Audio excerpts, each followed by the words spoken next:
Noch immer nicht satt? Hier gibt's das Grill-Sheriff Making-of. Howdy zusammen. Howdy zusammen. Howdy zusammen.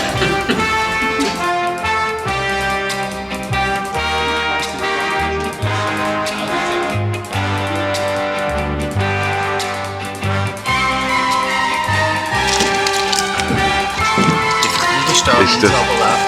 Ja,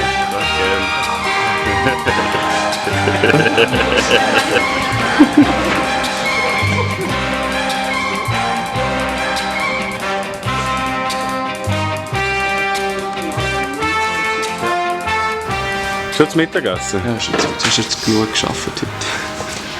Das darf nicht ins Mittag. Catering. Was ist das? Das ist Schweinshals. Hot Smoke. Schön gefunden, hm? Ja, super.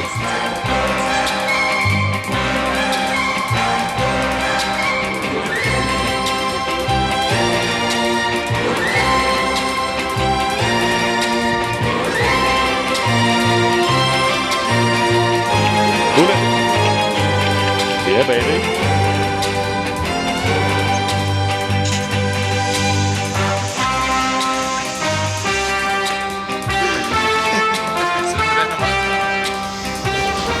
Howdy zusammen. Grillchef hat mir gerade erklärt, wie man eine gute Schweizer St. Gallen Olma Bratwurst kreiert. Und wie? Weißt du es noch? Ja, mittlere direkte Hitze, das heisst direkt über der Flamme, nicht wärmer als 250 Grad. Das geht jetzt Coleslaw. Und was gehört da alles rein? Redneck Coleslaw. Reiskabis geschreddert auf der Röstiroffel.